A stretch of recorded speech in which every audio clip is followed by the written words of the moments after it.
The twin moons of Aurora 7 hung low over the colony that night. The settlement was quiet, most lights dimmed, the air cool and thin. Commander Ryan Hale sat alone on the observation deck, staring at the glowing forest beyond the dome. The alien trees shimmered like silver threads under moonlight. He had been doing this for months, watching, waiting, remembering. It had been 7 months since Dr. Mara Ellen disappeared during a research mission.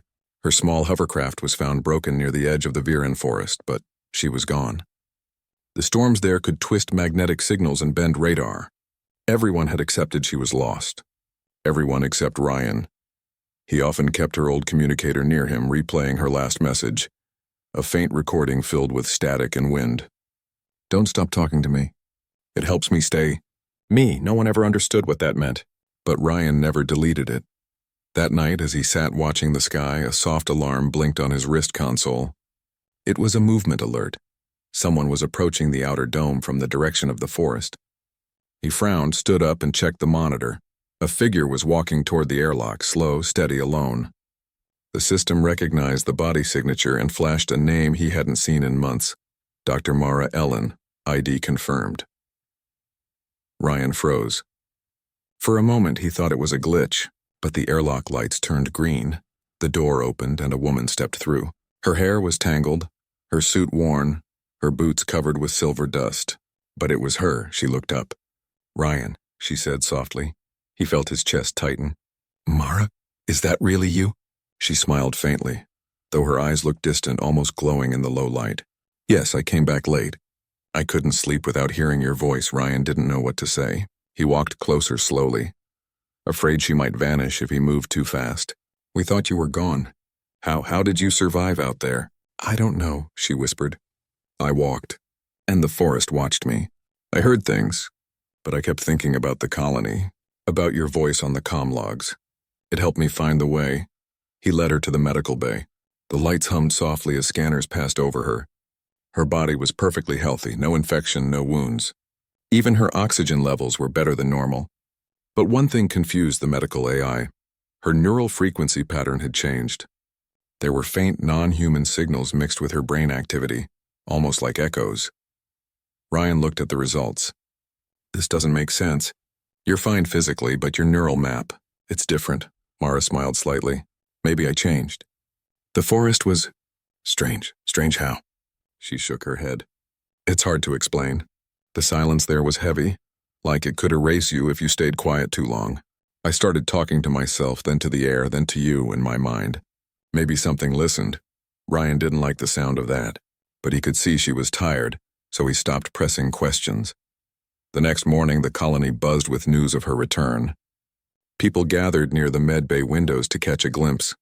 Dr. Mara Ellen had been one of their brightest scientists, and now she was back, alive and calm, but different. During breakfast, Ryan joined her in the cafeteria. She sat near the window, staring out at the forest. "You haven't eaten much," he said. "I forgot how to feel hungry," she replied softly. Out there, hunger meant nothing. He tried to smile. "You must have eaten something to stay alive." She nodded slowly. "There were fruits and light. Sometimes I didn't eat, but I still felt energy inside me. It was like the air was feeding me." Ryan frowned. "The air doesn't feed humans." She turned to him, her eyes shining faintly. "That forest isn't just air and trees. It hums, Ryan. It speaks without sound. When you're alone there long enough, it feels like it's trying to learn from you, copy your thoughts." I almost lost myself. But then I remembered your voice from the communicator recordings. It pulled me back. He sat in silence for a while, unsure what to believe. She spoke with such calmness that it didn't sound like madness.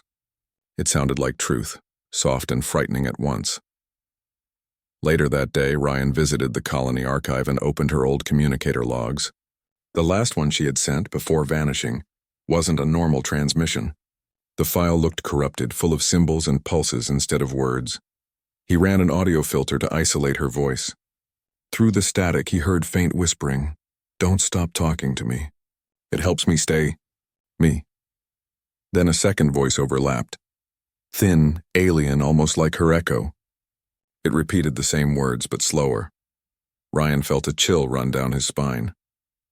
That evening, Mara asked to walk outside near the dome. She said she missed the sound of the forest.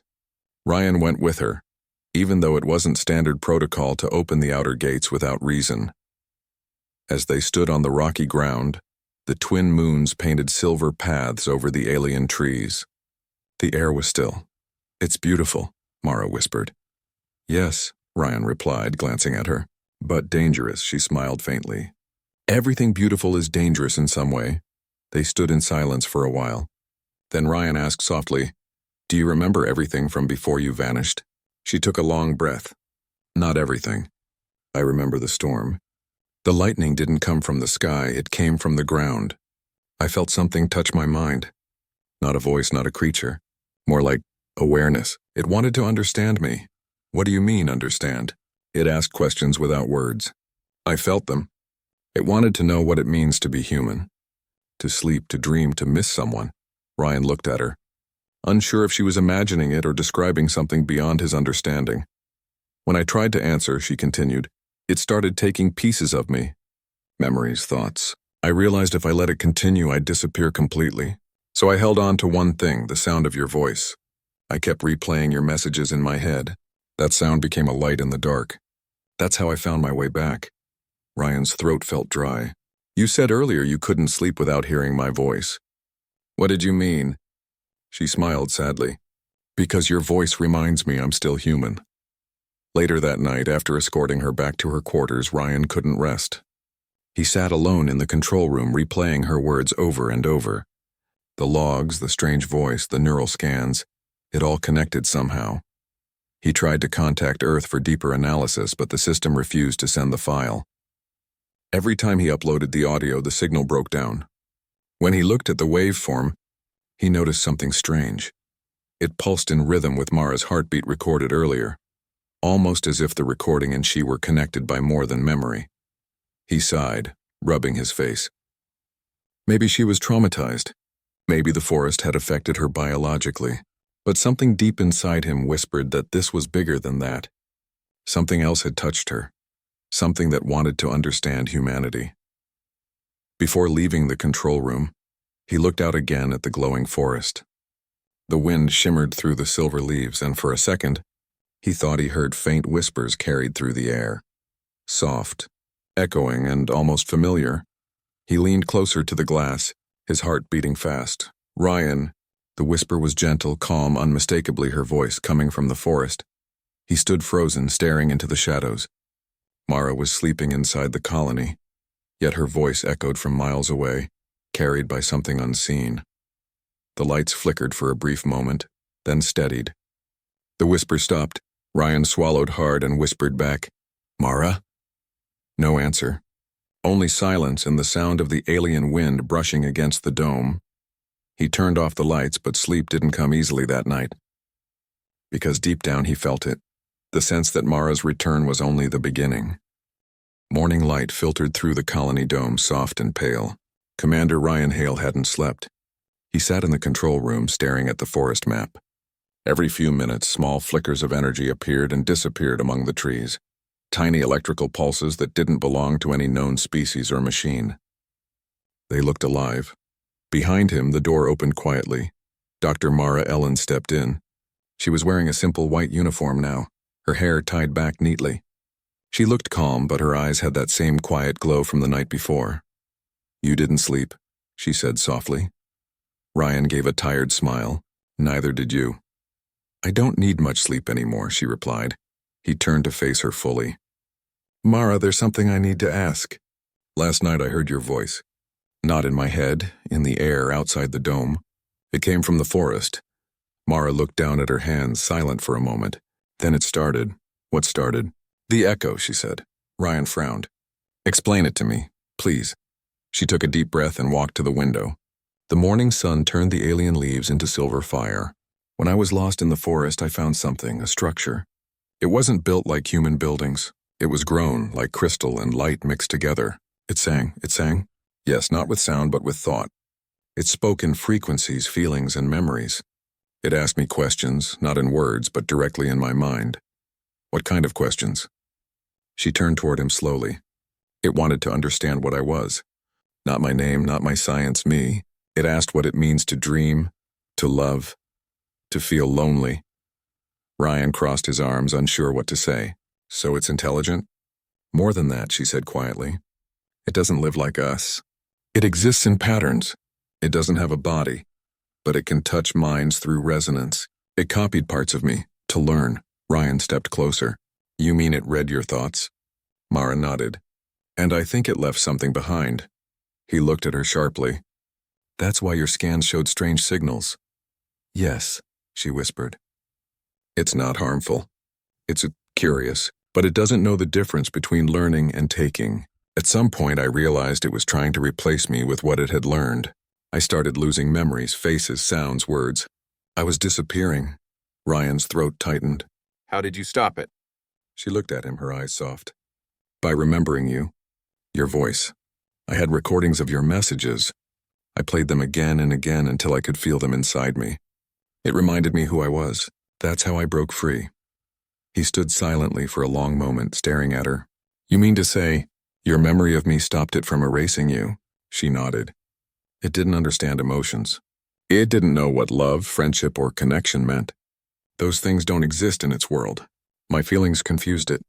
And when I came back, it must have followed the same frequency, the one that connects us. Ryan tried to stay calm, but the thought that some alien presence might still be following her sent a chill through him. So the echo, he began slowly. Is it reaching for me again? Mara finished quietly. That afternoon, the Colony Council called an emergency meeting. Ryan presented his findings, the abnormal readings, the mysterious signal, and Mara's account. Most of the council was uneasy. The chief administrator, Ellen Myra, leaned forward with worry. Commander, if this presence is trying to connect to her again, it could threaten our systems. We can't risk contamination. Ryan frowned. She's not infected. She's communicating with something we don't understand yet. It could be our first real contact with a non-physical intelligence. But it could also be dangerous, Ellen replied. Her neural pattern already shows signs of hybrid interference. What happens if that signal spreads? Mara sat silently during the debate, her expression calm but distant. She didn't argue, didn't plead. She only looked at Ryan once, and in that brief glance he understood. She was scared, but she trusted him. After the meeting, Ryan walked her back to her quarters. They're considering putting you in isolation, he said quietly. Mara nodded slowly. I expected that. I won't let them, Ryan said firmly. She smiled faintly. You can't stop fear, Ryan. People fear what they don't understand. I felt the same when I first heard the voice in the forest. He stopped walking. Mara, what if it's still inside you? She met his gaze. Then I'll have to learn to live with it. Maybe it's not a curse. Maybe it's an invitation. That night, strange things began happening. The colony's power grid flickered for a few seconds. Lights dimmed and came back brighter. The comm network briefly played soft static that almost sounded like whispering. Ryan rushed to the control center. The engineers couldn't explain it. No sign of failure, no outside interference. Yet the signal patterns matched Mara's neural frequency exactly. He found her standing outside again, looking at the forest through the transparent dome wall. It's calling, she said softly before he could speak. You can hear it? She nodded. It's not using words. It feels like waves touching my thoughts.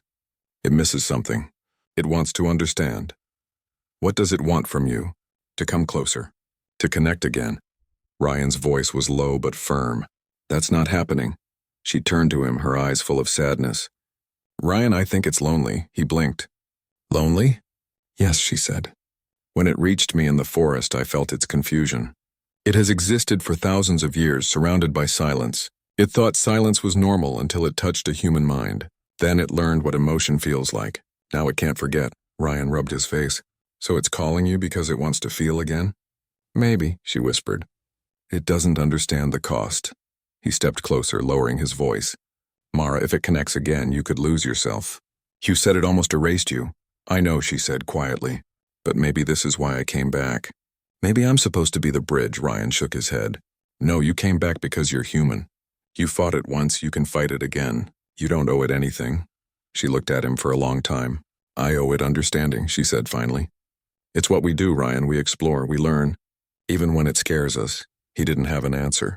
He just watched her, feeling a mix of fear and admiration. Later, when the colony went to rest, Ryan couldn't sleep again. He sat near the communication deck listening to the quiet hum of machines. Then suddenly the screens blinked on by themselves. Every communicator in the colony turned active, showing no signal but producing a single soft sound. Mara's voice. It wasn't her speaking normally. It was a whisper layered with echoes repeating the same sentence. "It's trying to reach me again." Ryan ran to her quarters. She was awake, standing by the window, looking out at the glowing forest. "You heard it?" she said quietly. "Yes," he replied. "It came through every device." "It's stronger now," she said. "It's not just talking to me, it's using me to talk to all of you." Ryan stared at her, realization dawning. "You're acting like a signal relay," she nodded. "It's learning how to use human systems through my link.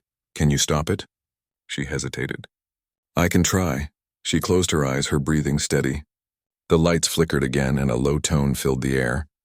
Ryan watched helplessly as she whispered under her breath. The comm systems gradually went silent. The lights steadied.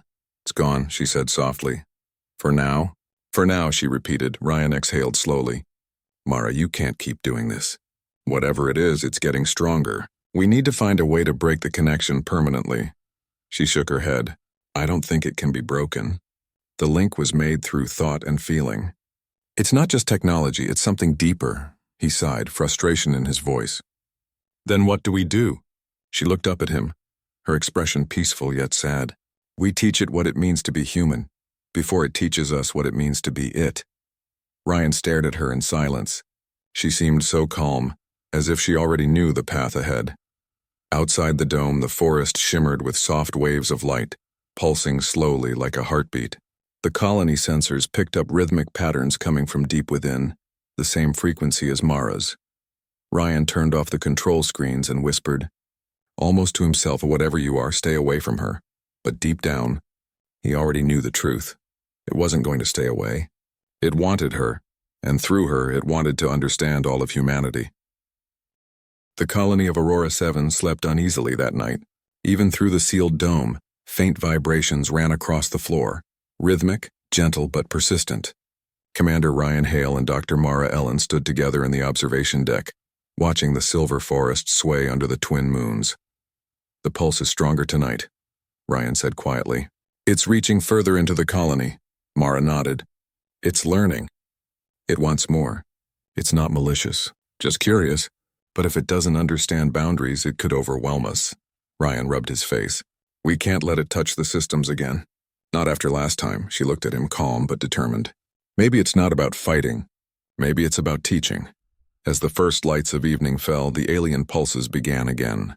The colony's communication system flickered, soft voices layering over one another. Unlike before, this time it wasn't just Mara's voice. The pattern seemed to reach into every device simultaneously. Ryan realized something frightening. The pulse was amplifying the colony's own energy, turning the human presence into part of the signal. The alien intelligence wasn't attacking. It was trying to learn all at once. Mara took a deep breath. "It reacts to emotion, Ryan. It doesn't care about machines or weapons. It cares about feelings. It wants to understand us through connection, through resonance." Ryan glanced at her. "So if it senses fear, confusion, or anger, it will spread it?" "Exactly," Mara said. "But if it senses hope, laughter, love, maybe it can learn that too." Ryan frowned. "Then we have to show it humanity at its best." The next hours were tense. Mara and Ryan moved from room to room, talking to colonists quietly, asking them to sing, laugh, or tell stories near the communication nodes. At first, people were nervous, confused, unsure why this was happening. But slowly, the colony began to cooperate. Children sang simple songs their parents taught them. Scientists recited memories of first discoveries. Engineers laughed, recounting failures they had overcome. Each voice, each emotion became part of the colony's resonance. Mara stood at the center of the control room. She closed her eyes and whispered softly, "Listen. Learn what it is to be human. Feel it. Understand it." The alien pulse intensified. This time it was not cold or intrusive. It was curious, responsive, almost childlike. The patterns in the forest glowed brighter, the light flowing like a river of silver energy toward the colony dome.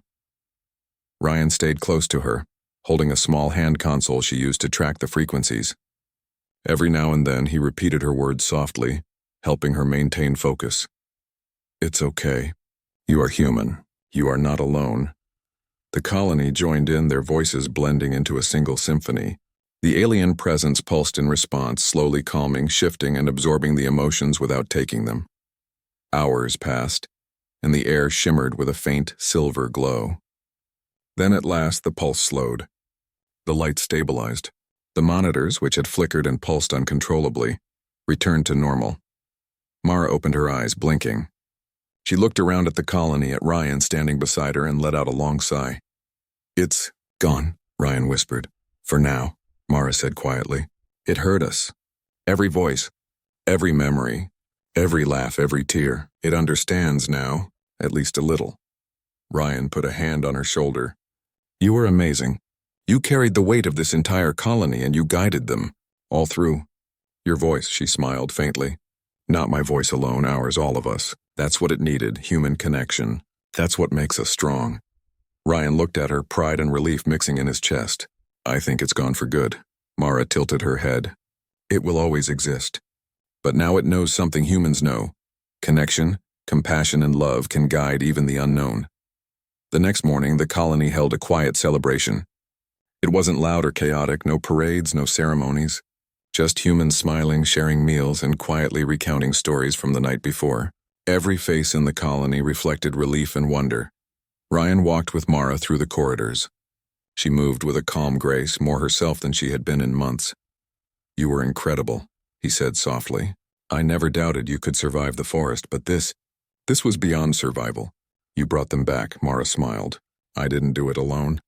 You all, every person here, gave me the reason to keep going. That's what kept me human. That's what kept me safe. Ryan reached out and took her hand gently. I'm glad you're back. Really back. Her eyes softened. I told you. I couldn't sleep without hearing your voice. That's not just a feeling, Ryan. It's a reminder of why we exist, why we survive, why we fight to understand even when it scares us. He nodded, squeezing her hand. Then I'll make sure you never have to go through that alone again. Days passed and life in the colony returned to normal, or at least as normal as it could be. Mara resumed her research, carefully documenting the alien forest and its strange resonance. Ryan stayed close, monitoring any anomalies but never interfering unnecessarily.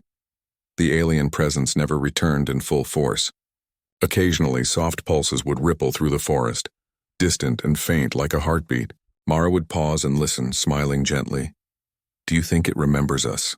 Ryan asked one evening. I think it does, Mara replied, and I think it will never forget. But now it understands something vital. Humanity is more than bodies, more than technology, it's connection. It's voices, feelings, choices, love. Ryan looked at her, heart full. We survived because of us, because of what humans are. Yes, she said softly, leaning slightly on his shoulder. We are humans, and that's enough. That night, for the first time in months, Mara slept without disturbance.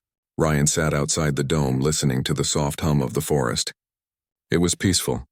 Even the twin moons seemed to shine a little brighter, as if the world itself recognized the victory.